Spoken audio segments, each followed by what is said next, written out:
I would like to warmly welcome you to our panel on strategic airlift, the global challenge. Perhaps the most operationally focused topic aligned to this year's conference theme, Aerospace Nation, Air, Space, and Cyber Forces in the Fight. I'm Doug RAABERG, the Air Force Association's Executive Vice President. It is an honor to serve as your panel moderator. Joining me are two incredible leaders who clearly understand the competing demands and conflicting constraints of worldwide airlift, of cargo and passengers in support of their customers and warfighters. Together, we will discuss the challenges, the opportunities, and innovations they embraced in the aftermath of global trade flows collapsing in the spring, the largest in the last 2 decades. And as a result, the coronavirus lockdowns disrupted air and sea transport. Yet, the demand for global air mobility kept both military and commercial partners focused on meeting their mission requirements and adapting to a new normal born from this pandemic. Please welcome my guests. General Jackie Van OVOST, Commander, Air Mobility Command, Scott Air Force Base, Illinois. Captain Houston Mills, UPS Airlines, and Vice President of Flight Operations and Safety. General Van OVOST, would you please provide some opening remarks? Thanks, Doug. Hello, everyone. I want to take first an opportunity to thank the Air Force Association, Doug, for being such a great partner, not only in your educational aspects, but really your increased focus on our full spectrum readiness, our modernization efforts, and of course for supporting our total force airmen. You guys have been a really great partner for the Air Force. So thanks for putting this on. And I'm excited to be here with one of our outstanding partners here, Captain Mills from UPS, to discuss something that's at the forefront, as you said, of both of our minds during these really unprecedented times around the world.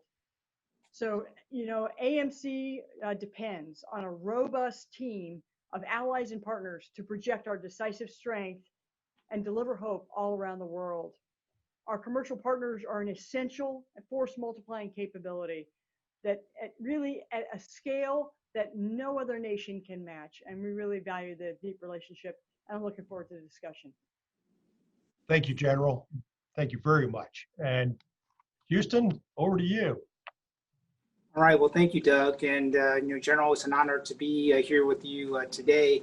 And thanks just for an opportunity to provide some opening remarks. I'm really excited because, this airspace and cyber conference is such a wonderful venue to bring this conversation to life. And I like to open up with just a few recent remaining positives during these trying times. I'd like to talk to you today about the idea of LIFT, which is an acronym for Life, Liberty, Pursuit of Happiness, International Trade, Flying, and Working Together. So let's start with L. As a Marine F-18 pilot, I swore to support and defend the Constitution of the United States, establish justice, ensure the domestic tranquility, provide for common defense, promote the general welfare, and secure the blessings of liberty for all citizens in the United States of America.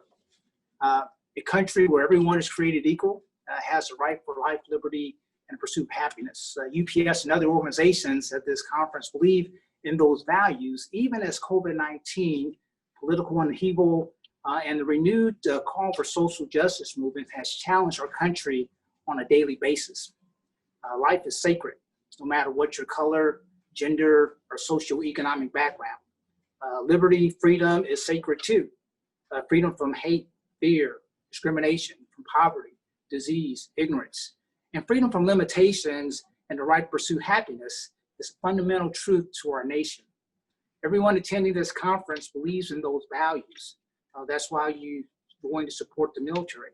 That's why we carriers and forwarders have joined craft to support the reservists who support us and fight in efforts like Operational AirBridge. These fundamental values will see our country, our organization, and our airlines through these most challenging times. Yes, we're mourning the losses and taking extra precautions to stay safe during this pandemic.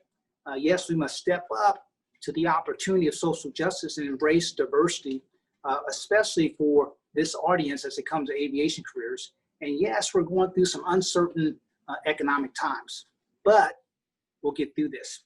And we'll be part of a more perfect union as a result of the struggle. So let me talk about the I, international trade. For thousands of years, trade amongst nations have promoted prosperity. Not only does trade enhance economic prosperity, it promotes health, education, and peace among nations. The pursuit of these forms of happiness are fundamental to human nature. That's why there will always be a demand for cargo and passenger carriers. And while there will always be a need for armed services to protect our societies as we pursue these opportunities. Even as global economy goes through rocky times because of this pandemic, we should remain bullish on the long-term future of trade because there will always be a demand on these healing powers. And that brings us to the letter F, as in flying. There's a lot of that going on, especially on the cargo side.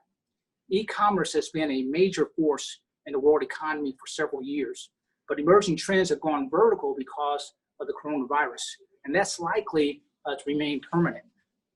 Now, that's good and bad news for our friends in the military looking for lift. UPS, FedEx, and others are adding jets, but the demand is high. At UPS, we continue to add 747s, MD-11s, 767s because flying will increasingly become international, and it'll be driven by growth markets, increased demand for healthcare logistics, and small and medium-sized businesses all over the planet. So we will have jets, and we will continue to build on our global network to ensure our competitors are engaged in similar strategies as well. Another aspect of flying that I'll touch upon briefly is that of drones. UPS and other carriers continue to advocate with the FAA and other regulators around the world to continue to expand commercial opportunities with unmanned systems for their widespread use in the future. So stay tuned for further developments in this area as well. And then finally, I'd like to talk about the last letter of F, and that is T, working together. Military organizations, passenger airlines, cargo carriers, forwarders, and other entities must stay together. We're doing this for the good of our country and to protect the people. We're doing this to provide for the common defense and the general welfare. We're doing this because we want to ensure the blessings of liberty in the U.S. and around the world. We need each other. We need to remain committed to our stakeholders, and we need to remain determined. It's on that idea of determination that I'll end today with a great quote from our founder, Jim Casey, the man who founded UPS 113 years ago. And I quote, "Determined people make conditions," Jim said. They don't become victims of them. Determined people working together can do anything. So it's an honor to be here today with General Van Ovost and you, Doug, to have this very important conversation and working together to ensure that our future is just as bright as it has been in the past. So thank you. Thank you, Houston. I would say both of us, or all three of us, would agree that strategic airlift is really a national security issue. So taking your lift, let's go ahead and lift the dialogue higher and go into delve into the issues that are relevant to each of you and your commands and your corporations. So General Van Ovost, let's start with you. Talk about COVID-19 changing everything, to say the least. How has this pandemic impacted the pace of your global operations? Yeah, thanks, Doug. I tell you, COVID-19 has had us face head on with our very first thorough contested environment, if you will. From our personal front door all the way to the foxhole, we had unforeseen limitations on things that, frankly, we had taken for granted. So first and foremost, what we did was protect our families and our airmen. But we still had a mission to execute, as you know, and frankly, as Houston knows, the sun never sets on the mission that we have out there. So while others may have had the luxury of throttling back a little bit as they tried to understand the implications of this contested environment, the demand on rapid global mobility maintained or actually increased in some areas. We still had to support the combatant commanders. We still had to deploy the joint force and ensure strategic deterrence. And frankly, maintaining readiness and watching the readiness levels so that we'd be always ready for the next challenge. And so with this new environment, we had to look at things in a new way. And frankly, everything we did had to be looked at in a new way. We had to innovate to safely move our passengers and protect our air crews and our maintainers and those that passenger processing folks. We had to find ways throughout the flying squadrons from start to stop, from doing everything virtually to get into the airplane and get started, to new aircraft cleaning methods. Again, same kinds of things that Houston has faced, to reviving our transportation isolation system that we had put into storage after 2014 with Ebola, getting our new procedures updated and making sure everyone's trained on moving passengers, to recognizing that, frankly, those systems were not large enough. We needed something much larger to move possibly infected patients around the world as we foresaw the spike that was going to occur. So in 90 days, from the back of literally a bar napkin, then 90 days later, we developed something called the negatively pressured Connex, which allowed us to fly exposed patients, both ambulatory and in litters, about 3 times as many, we had 3 times the capacity when we bringing those things on than the transportation isolation system. So really, innovating end to end to try to continue to make the mission, and frankly, make the mission better. From our commercial partners who we really relied on, they had to help us go out. We got charters to go rescue American citizens, which are essentially stranded overseas, and bring them back to America because of the commercial system shutting down. And they helped also with our medical supplies. We flew gray tail or organic aircraft medical supplies out of Italy into one of the hubs for one of our commercial partners, and then they flew it around the United States, exactly putting our strengths together to ensure that our nation's citizens would be protected. And then our Mobility Command and our Deputy Commander for Transportation Command and all of our commercial carrier representatives, we got together every week to talk about the challenges we faced. We had to have that very open communication so we could work together to protect our aircrew and passengers. We came up with new passenger processing and procedures to handle cargo and people. And frankly, we had to get together to solve the daily anti-access issues, which we would normally think of in a conflict environment, that we were having daily because different nations were implementing different procedures daily. Sometimes they were shutting down. Sometimes they limited you to certain airports to certain times. So Doug, we relooked everything, soup to nuts. And we're not putting anything of that on the shelf. We're taking those lessons learned forward into all kinds of environments, congested, contested, all the way to high end. Wow. Hey, let's take that on the same note, because Houston, I'm confident ops continues to run high at the cargo airlines, especially UPS and other partners. But your new CEO, Carol Tomei, she took over in March, I believe, just as the pandemic hit home. So talk about a challenge, just like General Van Ovost. But so what is her view of UPS's role now in global commerce and the impact on thinking about the future? Because again, we're talking about mission readiness, innovation, having to really go into an entirely new environment to be able to meet the needs of your customers, stakeholders, and shareholders. So Houston. Yeah, that's a great question. It's interesting, like General Van Ovost said, coming in right in the middle of a pandemic and coming in right in the middle of, probably one of the biggest social justice movements that are going on, it really provides some very unique, challenges, because we both, employ a very diverse workforce. And so all those issues have to be thought about at the same time. So, our CEO, Carol Tomei, came in leaning in. She came in leaning in, really understanding the role that UPS plays in the global marketplace, and how our unique ability and infrastructure really uniquely places us in position to be a very critical infrastructure provider, not only in the United States, but around the world. So really, we think about from a UPS perspective, and she would tells us often, there's really three things that we need to make sure if we're going to be successful. We need to think about three things. One, we need to think about the needs of our stakeholders. What do they need? We're a service before self organization like the Air Force. Our founder is all about service, so we have to think about the stakeholders and position ourselves to make sure that they're successful. That's area number one. Second, we need to make sure that the quality of our people is taken care of. We've got quality people. We're a people-led organization, so it's very important that we take care of our people. Sometimes in this type of up-tempo environment, and people are, Americans in particular, we're driven to be very motivated to give 110+%. But as leaders in particular, we need to make sure we're taking care of each other, and give folks the opportunity to go back in the rear and get a break while someone else steps up, because the tempo, sometimes we get so focused on the tempo and the mission, we can forget about the people. But if we're going to be people-led, our CEO said, hey, let's make sure we're going fast, but let's make sure we're taking care of one another at the same time.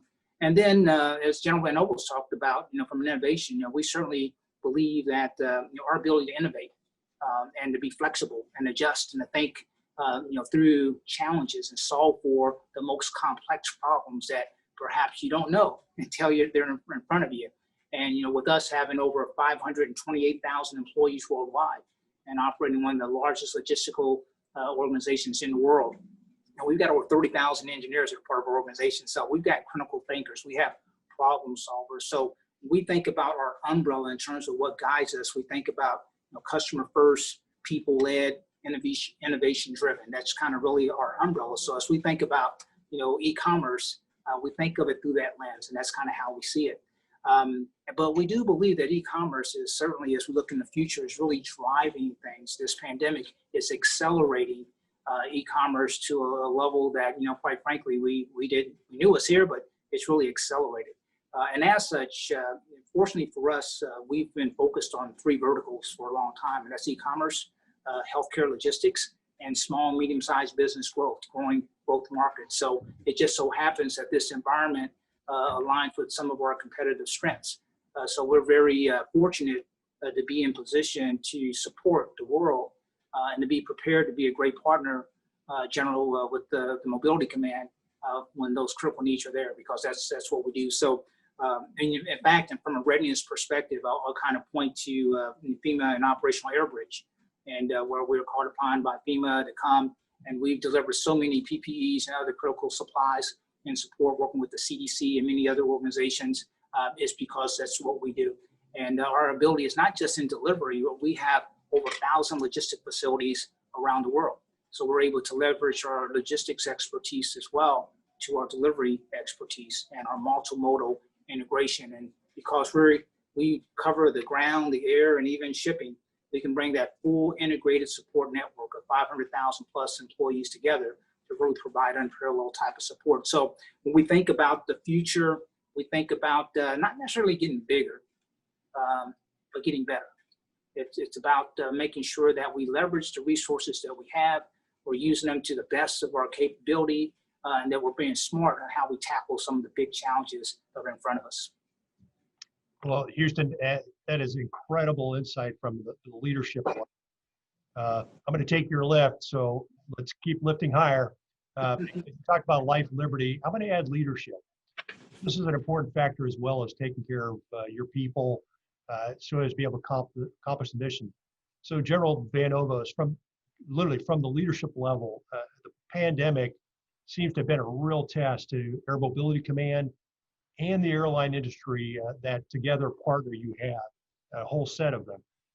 And especially moving to forward to, but yet operating in a contested environment. Would you expand a little bit more on your efforts to prepare for that challenge? Yeah, thanks, Doug. Look, for us, it all starts with a national defense strategy. And national defense strategy is the why in everything that we do. And we've been getting after that full spectrum readiness because we have to be prepared, right? There's no telling what the next contested environment is. And this pandemic has just laid that one out in spades. So some of the things we did before COVID, as part of our full spectrum readiness, is we've done a lot of exercises you probably know from operations in chemical, cyber denied environment, GPS denied environments.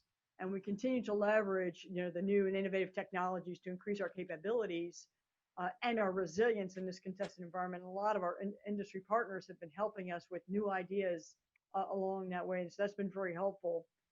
So one of the lessons learned operating globally during this pandemic was the importance of access and the necessity to prepare for essentially a rapidly changing global environment, which you could see during a conflict, as you would have, different nations involved in the conflict, how things could change politically. Again, we see some real relationships here with between the two. But one of the things we want to herald is the strong partnerships that we have with our allies and partners, and their flexibility during this crisis, essentially, their flexibility to allow military or military chartered aircraft into their nations, because we were able to keep the mission moving because we had those relationships, which is, the day-to-day that we work with these different allies and partners to ensure those strong relationships.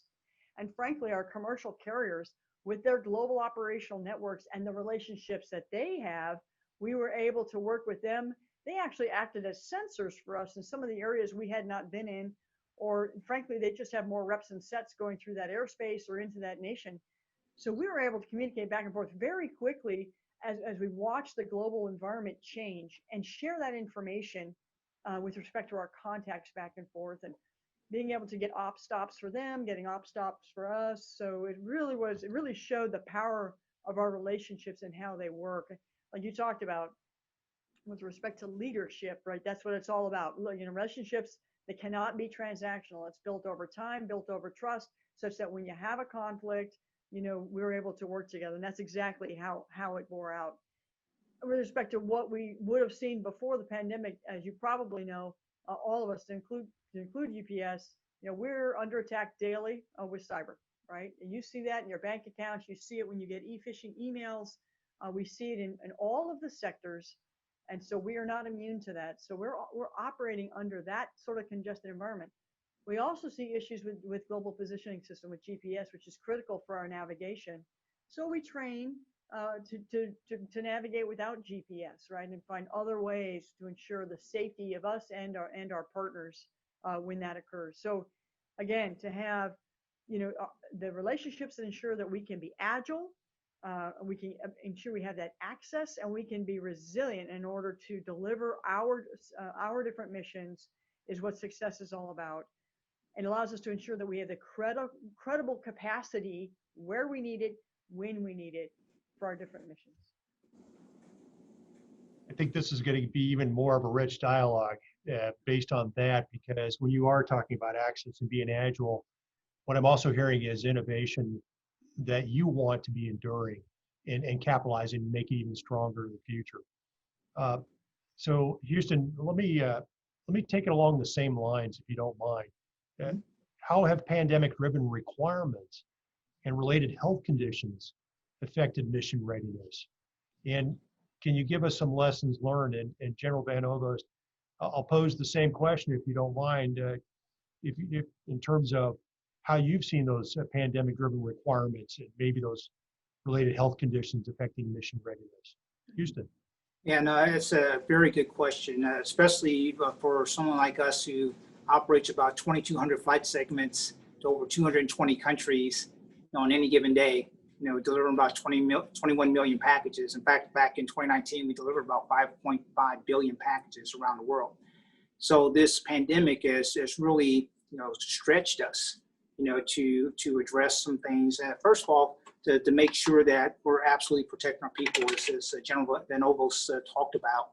The big thing is making sure that we can provide an environment where people can take care of themselves. That's mission number one. So that's with the N95 face masks, that's with good social distancing policies, that with hand sanitizers, that's with ensuring people are monitoring their health conditions before they come into work. That's actually getting people to think about not only their own health and safety, but the health and safety of others, to report to work when they aren't feeling well, not because they aren't motivated to come in, but because doing so could harm others, particularly in this environment where folks are traced. So one person who doesn't feel well can take out 10 or 12 people and that certainly could adversely impact mission readiness. So we've learned a lot through this process, through constant communications, through ensuring that our pilots and our mechanics and our people have all the support and equipment needed.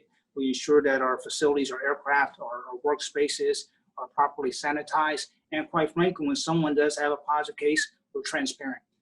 We make sure information is communicated so people aren't speculating about why. There's nothing to hide. We're focused on the mission at hand and getting things done. So as this pandemic has kind of moved forward, we've really become very good at ensuring those communications. The other thing that we've learned and we've depended on, at least here in the industry, is our government affairs team, so our public affairs team, because as General Van Over's talked about, there's different rules for different countries. And in order to keep our network together, we really had to work on attaining exemption status, or critical infrastructure process, to make sure that our folks are still able to move commerce around the world without being shut down. And so when you're on an all cargo flight, we're able to very restrictively move our pilots from point A to point B to hotels with private transportation, all those things to really minimize the risk for certain countries. So we've done a lot of collaboration with the DOT and others to help get that message out and to work, through the State Department and others to ensure that some harmonization of rules is certainly something going forward that is much needed. I'm very privileged to have worked on a special working group with ICAO where we talked about the harmonization of policies, and because early on it was a little bit different wherever you went, and we were trying to accomplish the same goal, but that need to have some type of harmonization going forward for future pandemics becomes something that's very important going forward. So certainly, from a safety perspective, from a government relations perspective, to ensure that you've got access to move. And then the last thing I would add that we've learned is the ability to repatriate. When someone, does become ill or someone that's been traced and has to be quarantined, different parts of the world, not everyone has world-class medical facilities. So our ability to take our people and repatriate them to get them the proper health care has been another ongoing challenge that we continue to work through and try to solve for. Houston, I see how both of you, your different enterprises, have to cross the globe, whether it be the Indo-Pac Pacific Theater to Africa and beyond, and its intra and inter-theater operations. So General Van Ovos, if you don't mind, I'm going to kind of come right back to the similar question. Have these pandemic-driven requirements and related health conditions really affected mission readiness? And what lessons have you captured? Yeah, I would just ditto everything Houston Mills said. First of all, it's about our families and our airmen and taking care of them, preserving that force, right? And that was job one. And just like the rest of the American public, not having childcare facilities, the children are home from school. How do we take care of them yet still have folks that can generate missions and go on missions and go deploy forward? Right? It's all, we are feeling the same things as the community. Our mission may be a little different, but, I'm empathetic to people that just have to go to work day to day, and how do they take care of their families, and how do we protect, our parents, our aging parents with our exposure, and how do we telework? So we've done a lot of work on the telework side, providing secure capabilities at home to do work, to ensure that we can, preserve the force here in the different offices that we have, so that they only come in for a minimum amount of time, then go back home. So I say that the Department of Defense has done some great work with respect to IT, and so my hat's off to industry and the teams that did all that great work to get us there. And frankly, we don't want to go back. We think we can really leverage the pipes and the secure capabilities that they've given us in lots of other ways. So in the end, I think it'll be a readiness generator. But for right now, we were able to maintain the readiness level because we did nominal things. We wanted to make sure not only did the airmen and our families, but as we went about our daily business, how do we get the job done while protecting them? Through things like clean corridors, making sure we take special crews that are necessary. For example, those that fly the President of the United States or the Secretary of State. We essentially, shelter them. We sheltered, crews that deal in a nuclear area, and we just put them together for 14 plus days at a time, and kind of an A and B team, so that we can keep the readiness going and preserve them in a bubble while they're on. That necessarily requires us to really look at our entire inventory. As you know, we're around the world for where our crews are. And then if in an area we're hit fairly high with COVID in one area, we would expect that we would need them to stay home, fly less, and we would go somewhere else and increase the workload at that area, say for C-17s out of the West versus C-17s out of the East when Charleston was hit pretty hard with COVID. So we've had to really balance our readiness in different areas.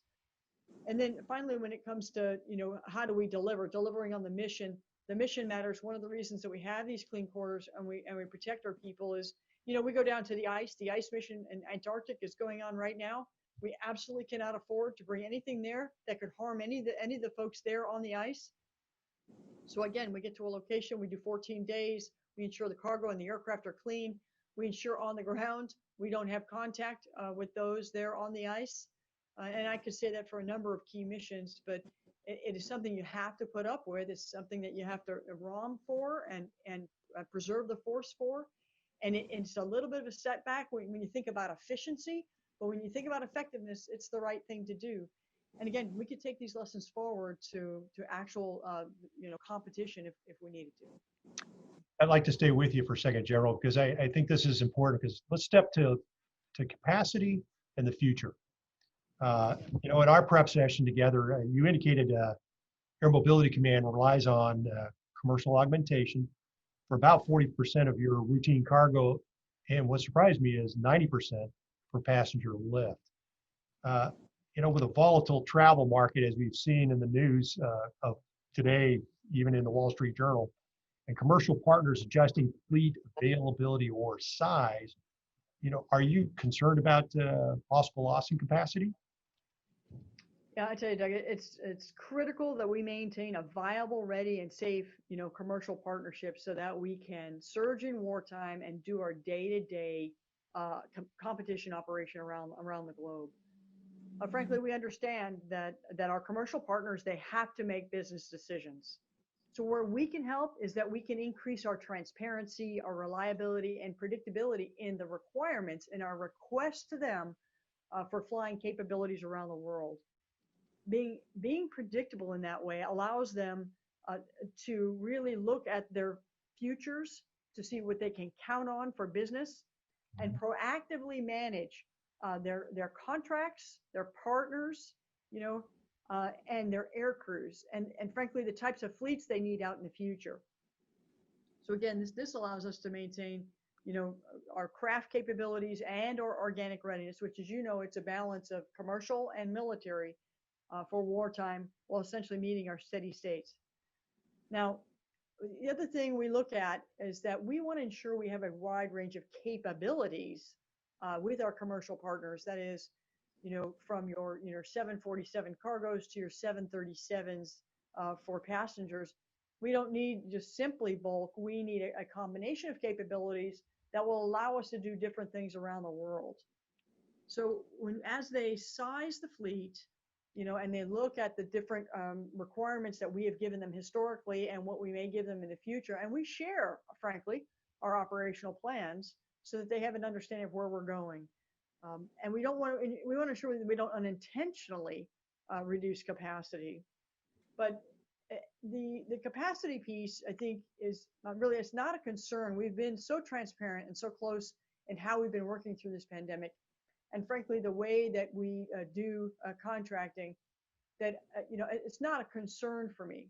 But I want to take advantage. I want to take advantage of the developments of more efficient fleets, both in cargo and in passenger carrying, using those technologies that industry is coming up with, and take advantage. As I watch, for example, Houston, that beautiful 747-8, I want to make sure that as they develop those airplanes, that they can still carry the military 463L pallets, so that we can move pallets from our organic aircraft to commercial and back through cross-flow operations.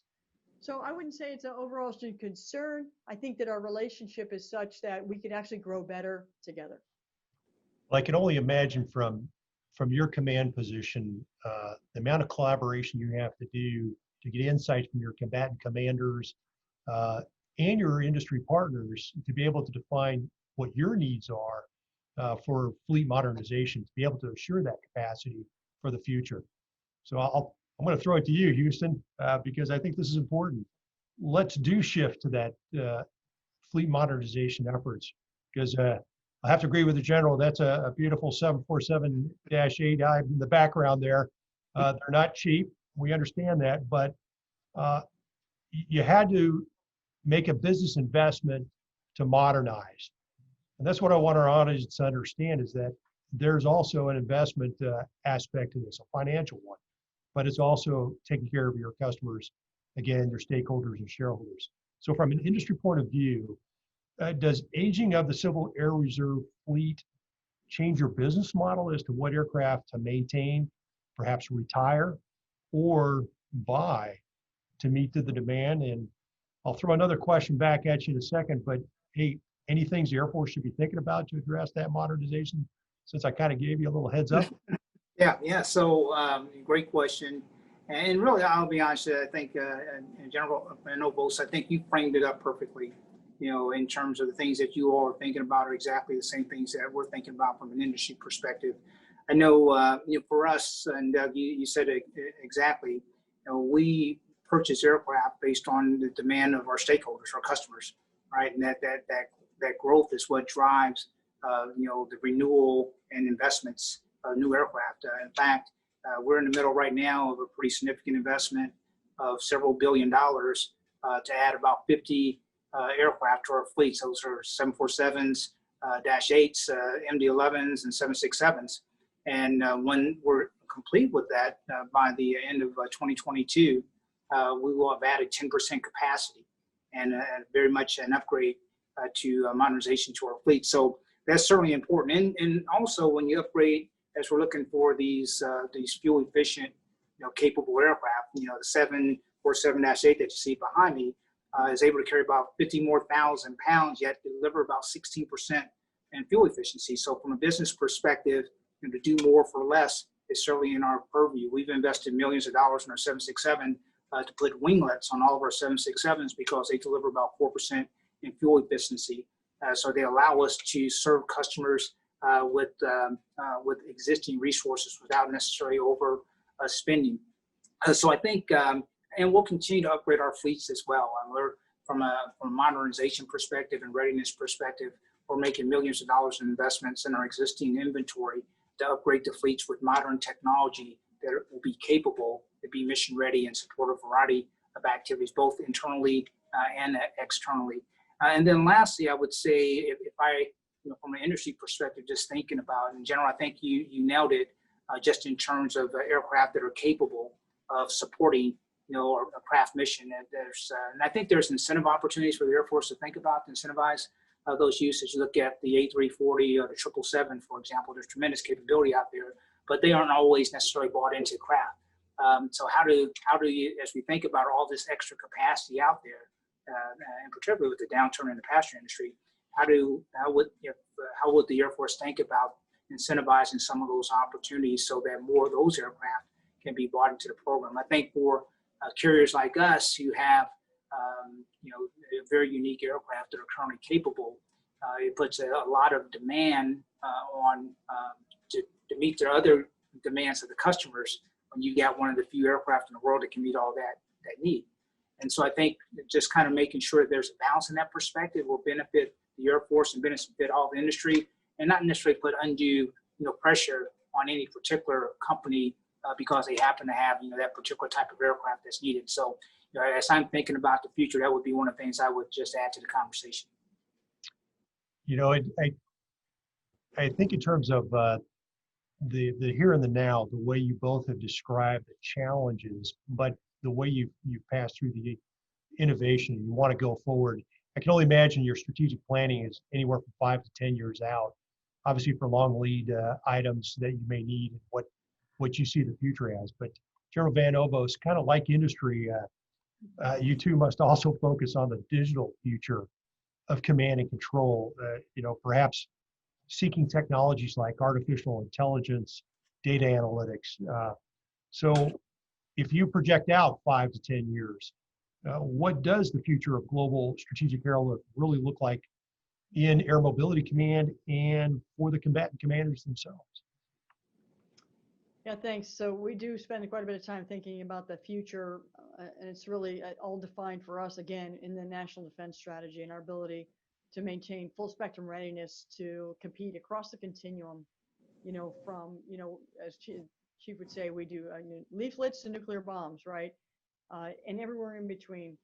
So we know that we're going to be operating in a multi-domain contested environment. Again, we see a little bit of it right now with the cyber. We see a bit with GPS, with jamming, and frankly, there are others out there that wish us harm. So in order to continue to think about how we retain the advantage, we must get to the data advantage, right? What we deal in is physics. We need to solve the problem better with new ideas and with the data and providing that information. So thing one for us has been the Joint All-Domain Command and Control. What that allows us to do is have a data backbone to understand and sense what's going on around us and help us connect all the sensors and make these decisions at a strategically relevant pace. You've heard the Chief of Staff of the Air Force talk about how important JADC2 is. But frankly, when I look at what we do and what commercial partners do, we've even seen it now, that they need to be part of this network solution. Because again, the global access, political landscapes, things change all the time. And if we have capabilities that are riding upon organic airlift or our commercial airlift, we need to be able to contact them in flight when things are, in flight as things are changing securely, in order to ensure that no kidding, this is where we want them to go. We can make decisions for them at pace. So what we've been doing is we've reached out to the commercial industries. We are providing them a secure capability in their global operations centers, as well as phones, essentially secure capability to talk or to communicate on board the aircraft. And we think that's pretty important for the future of where we're going, because again, we expect to be jammed early on in any sort of a high-end conflict. And then next, what to do with that data? Well, I'll talk about big data. Those are two big words, big data. But it's really about how do we get the infrastructure in and the sensors on so that we can collect all of that data and actually make decisions with it. So we took a play from our partner's playbook over there on something called conditions-based maintenance, where this is pretty standard in commercial industry, where they're looking at all the sensors on board the airplane to try to predict what may fail before it fails. We had a fly to fail mentality because that was more efficient, we thought, because we could fly the part right to when it failed. However, it's not efficient, right? Because it takes time. You could be out in the system. You may not have the part. So we're doing this predictive maintenance. So we're taking parts off the airplane before they fail. And we're finding that it's really gaining a return on investment for us. So we're going to continue to do that. The KC-46, our new aircraft, our new refuel aircraft, will be fully already outfitted when we get her.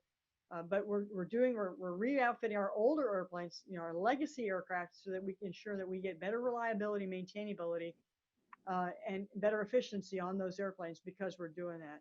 That's just one example of the way we're taking data and trying to improve our position with respect to reliability and effectiveness here with all of our missions sets, air medical evacuations, our support missions, our air refueling, and our airlift. But I tell you, when we think about how do you harness that, and we're looking again, industry has been out ahead of us, and we're watching them very closely, and we're trying to incorporate all their lessons learned with respect to how to harness this the best way. But we know that in the end, it's not about an industry partner showing up with, hey, this is a cool idea. In the end, it's about our digitally adept airmen who are innovative and they're competitive and they're thinking about better ways to beat the physics. They're thinking about better ways to make decisions that is going to ensure that we retain our advantage in the future. That all comes together in the last tactical mile, especially when you're airdropping to very critical needs for the soldiers, sailors, airmen, Marines, and Space Force professionals of the future. So thank you, ma'am. So Houston, the shot clock says we got about 4 minutes remaining or less. So let me jump right to request to give us a final thought on what opportunities you see industry seizing, because you kind of alluded to it in your opening remarks, perhaps maybe drones. Yeah, so I think just kind of looking in the future as we think about enhanced capabilities, certainly in the world of drones, there's certainly opportunity there. And there's still lots of rules to be played out. Obviously, the military has incredible capability globally. From a commercial perspective, I'm very honored to be part of appointed by Secretary Chow to be part of the Joint Advisory Committee, which advises the FAA administrator on what the UAS policy should look like and strategy should look like. So I've been working, on that committee since 2016, and certainly there's a pathway forward, but there's still a lot of work to go. But certainly, as we look at expanded capabilities, one of the things that we've looked for partnerships. We partnered with a company called Zipline to deliver, urgent medical supplies in Rwanda to hospitals back in 2016. We created a program that we started as an entity here at UPS called UPS Flight Forward, and basically started to deliver medical deliveries on the Wake Med campus in Raleigh-Durham, North Carolina, to expedite deliveries of critical medical tissues and other supplies on the campus, cutting the delivery times down from 30 minutes to 3 minutes.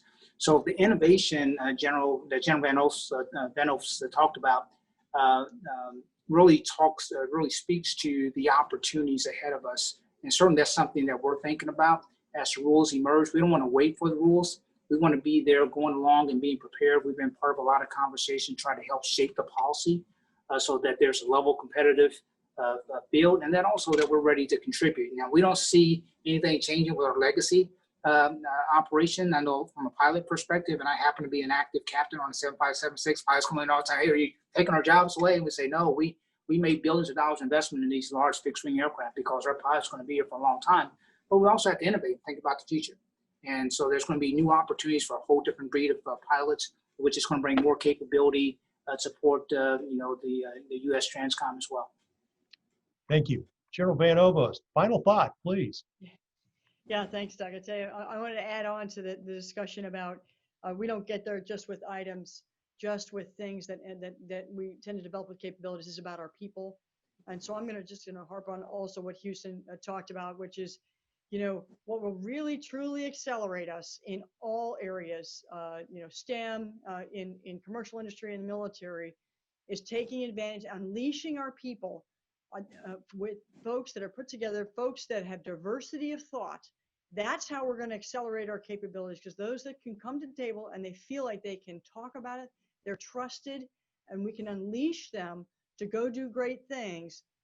That is our superpower. It's a superpower as a nation. And so as we go around our craft partners and AMC, we are unstoppable. We deliver around the world. We're showing that great American flag and showing them what such a diverse workforce can do around the world. And that's it, Doug. Thank you, ma'am. Wow, this has been a lot of fun. I want to personally thank you both for this insightful discussion. It's been a pleasure to have you, with us here today at AFA's Virtual Airspace and Cyber Conference, we affectionately call vASC.